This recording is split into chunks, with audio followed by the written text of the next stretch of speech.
20-some candidates. Joe Biden was too centrist, too moderate, too straightforward. That was Joe Biden. I have taken on the very people that, in fact, we're worried about. I've taken on the Castros of the world. I've taken on the Putins of the world. I've taken on all these dictators. I haven't cozied up to them. I'm the guy that's been straightforward with them. I'm the guy that's let them know it stops here. It stops with me. It stops with me as president. I am no more a socialist than, or a communist than Donald Trump is. Well, I won't say it. Anyway. So they need not worry. Just look at the record. There's not one single syllable that I've ever said that could lead you to believe that I was a socialist or a communist. Left. I look like a socialist. Look.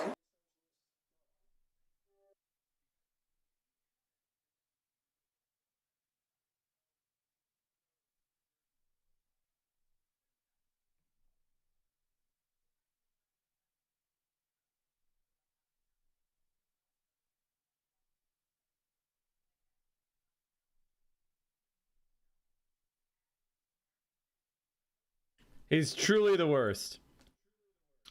All right, chat. We have the vice presidential debate from back in 2016. We could start with that. Good evening from Longwood University in Farmville, Virginia, and welcome to the first and only vice presidential debate of 2016, sponsored by the Commission on Presidential Debates. I'm Elaine Quijano, anchor at CBSN and correspondent for CBS News. It's an honor to moderate this debate between Senator Tim Kaine and Governor Mike Pence. Both are longtime public servants who are also proud fathers of sons serving in the U.S. Marines. The campaigns have agreed to the rules of this 90-minute debate. There will be 9 different segments covering domestic and foreign policy issues. Each segment will begin with a question to both candidates, who will each have 2 minutes to answer. Then I'll ask follow-up questions to facilitate a discussion between the candidates. By coin toss, it's been determined that Senator Kaine will be first to answer the opening question. We have an enthusiastic audience tonight. They've agreed to only express that enthusiasm once at the end of the debate, and right now, as we welcome Governor Mike Pence and Senator Tim Kaine. I mean, we don't have to watch it. We can watch we could like chat along with this. The NBC pregame. Muddier and a little bit foggier. The difference here is when she goes out to Arizona on the campaign trail tomorrow after the debate, she's doing so as a running mate, not the candidate, and that might solve that problem. Right. Very quickly, Jeff Bennett, the president made a whole bunch of claims there. I just want to clarify things. Has his doctor put out a statement that he's cured? Has his doctor said he's virus-free? Has his doctor said he's tested negative? No, he hasn't. His doctor has said none of those things. And we should also add that his doctor has not said when the president first tested negative. So we don't really know what his precise window of infection was and how many people were exposed. And the infection count, both at the White House and the campaign, continues to go up, Chuck. That's for sure. Jeff and Allie, thank you both for getting us started on the ground in Utah. So let's look at where this race stands right now.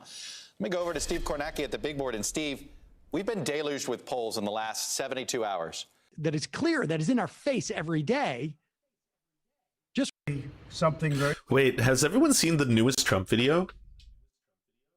Because Trump went full YouTube. Let me see if I can find it.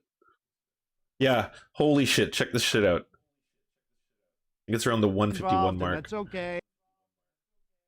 So he's like, you know, he's doing the Mussolini thing where he's like, I have to basically denote strength at all times, no matter how strange and cartoonish and gasping I am. And then he had to release this other video. But of course, they can't just film him for more than a minute without him gasping and wheezing. So this one is at 151. He does a full YouTube edit. And we got to get it signed now.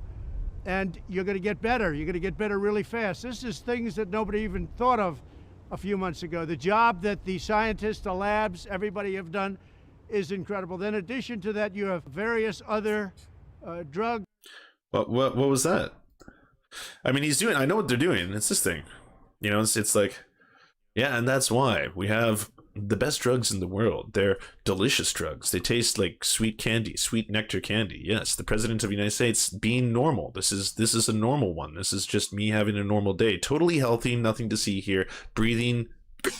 Sorry, bad cut, but now breathing, bad cut again, but now we're normal. We're good. This is just the way things are. Various other drugs that help a lot, but these, I view these, I know they call them therapy. Also, the other thing to realize when it comes to this is Trump has ties to the drug maker Regeneron. Regeneron, which sounds like a really shitty plot, I know, from some bad James Bond film, and now its stock is surging. The President Trump received a high dose of an experimental antibody cocktail from Regeneron as part of his COVID-19, and now, they're questioning the swirling around the president's ties to Regeneron's billionaire CEO. Trump's team revealed Friday that the president received the drug RegenCov-2, which is being used to alleviate symptoms and reduce viral loads. Man, can't even find anything funny about that sentence. Shares of Regeneron surged 7% Monday, bringing the stock year-end gain to more than 60%. The stock reached its highs the day after Trump tweeted he will be leaving the hospital Monday morning. So, Even like getting COVID, Trump found out a way to monetize it. He's like, okay, well, why don't you pump me full of the steroids, and then I'll get the steroids, I'll get that good old roid rage, get me on camera, fill me full of viral loads, just ooze me, gonna have viral loads gushing all over my face, and then I'm gonna get out there and I'm gonna act like everything's fine. 72 hours, miraculous cure, the best cure, right? So many viral loads just ejaculating all over me, and then money go up, stonk go up. Well, not the actual stonks. Stonks kind of plummeted firmly because he's tweeting all kinds of wild things. But yeah. According to Forbes, Schleifer is now worth $2.5 billion, up from $2.1 billion in the middle of March. Glad the rich are getting so much richer. Just so much richer. Holy shit. We're on track to deliver 300,000 doses by the end of the year and produce 300,000 doses a month, while the demand may even exceed that if the drug is really working and having the effect that we all hope it would. It would be doing a lot of good to a lot of people. Wow. Oh my. What a time to be alive. We don't have time to listen to Dave Rubin's interpretation of it. I'm going to have to listen to some doomer pills, all right? Welcome to Democracy Now!, democracynow.org, the quarantine. Oh, bleach. That does remind me. I do have one candy. Hold on. Let me see if I still have it here.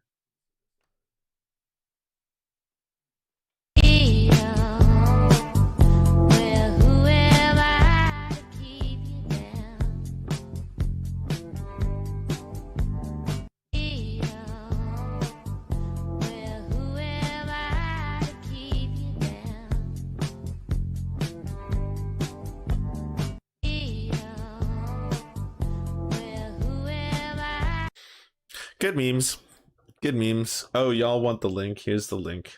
Share the memes. Spread the memes. Although I'll warn you, that one's pretty spicy. You might get in trouble on the old Twitter for that. Twitter doesn't want you to do those kind of things, all right? I'm Amy Goodman. Chaos continues to grip the top echelons of the U.S. Chaos reigns. reigns. More senior Trump administration officials and their aides test positive for the coronavirus. On Tuesday, President Trump's anti-immigrant senior advisor, Stephen Miller, became the latest high-level official to announce a positive test. White House press. We watched it twice yesterday, Deputy. I feel like we already milked that. We milked that one for everything. Secretary Kayleigh McEnany and 2 other deputies with COVID-19.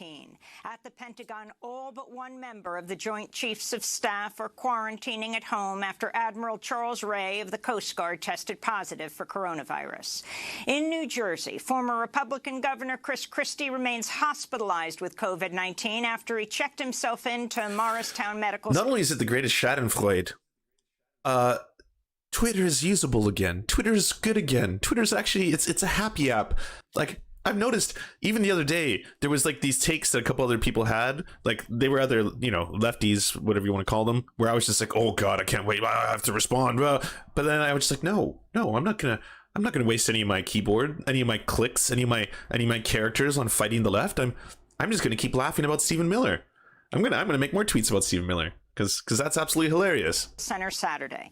Hospital officials have declined to comment on Christie's health. His last public comments came Monday in a brief telephone interview with an editor at the New Jersey Star-Ledger who reported Christie sounded raspy. Christie was part of President Trump's debate preparation team last week, which also included campaign manager Bill Stepien, Kellyanne Conway, Hope Hicks, Kayleigh McEnany, all of whom have since tested positive for COVID-19. Surprise billing. That should be within our reach. We should have already had. Trump's attorney, Rudy Giuliani, who was also present at Trump's debate prep, coughed his way through an interview on Fox News in which he mocked Joe Biden for wearing masks. Oh, my God. To say it's okay. He is oh, my God. But pretty, Giuliani, thank you so much for your time. We'll look forward to having you back. And I hope that cough is not anything bad where you're waiting for your test to come back. So we hope you're going to be healthy and well. I hope so, too. Giuliani said Tuesday morning he's tested negative for coronavirus. He has not gone into quarantine, though, despite his close contacts with a number of infected people. The White House reportedly rejected an offer by the Centers for Disease Control to help with contact tracing, and many people put at risk say they have not been contacted. Fears are rising over resident staff workers employed at Washington, D.C.'s largest coronavirus hotspot, the White House. Ai-jen Poo, the director of the National Domestic Workers Alliance, said in a statement, quote, "The outbreak of coronavirus at our highest level of government highlights the urgent need to provide essential worker protections and comprehensive COVID relief for all of us," she said. Meanwhile, Bloomberg reports 2 of President Trump's military aides tested positive. The aides act as valets who always travel with the president, carrying nuclear launch codes in a briefcase known as the nuclear football. Trump took the football with him to Walter Reed Hospital over the weekend, where he was administered the steroid dexamethasone, which has been linked to grandiose delusions and psychosis in some patients. The Bulletin of the Atomic Scientists wrote in response, quote, "To state the obvious, we should not entrust nuclear launch authority to someone who is not fully lucid," unquote. The United States reported another 43,000 new coronavirus infections over the last 24 hours, pushing the U.S. death toll to nearly 211,000, the highest in the world by far. 6 states are reporting record numbers of hospitalizations: Montana, Nebraska, North and South Dakota, Wyoming, and Wisconsin. The stock market tumbled Tuesday shortly after President Trump announced an abrupt end to negotiations over a COVID-19 stimulus bill until after the election. Democratic presidential nominee Joe Biden slammed Trump's decision, tweeting, quote, "Make no mistake, if you're out of work, if your business is closed, if your child's school is shut down, if you're seeing layoffs in your community, Donald Trump decided today that none of that matters to him," unquote. Trump's announcement came shortly after Federal Reserve Chair Jerome Powell warned of, quote, "tragic results if the government doesn't do more to boost the economy, which is facing its biggest crisis in." The Dolphins are going to have full stadiums of 65,000 people on Sunday? No way. Not full stadiums. Really? They're not even going to socially distance the seats or anything? They're going to have a 65,000 person super spreader event? There's no way you could even do that. Like, oh my. Garcetti! Hey, fuck Garcetti! Hey, say fuck Garcetti! Hey, fuck Garcetti! Hey, say raise your fist and make it pump! Everybody say fuck Donald!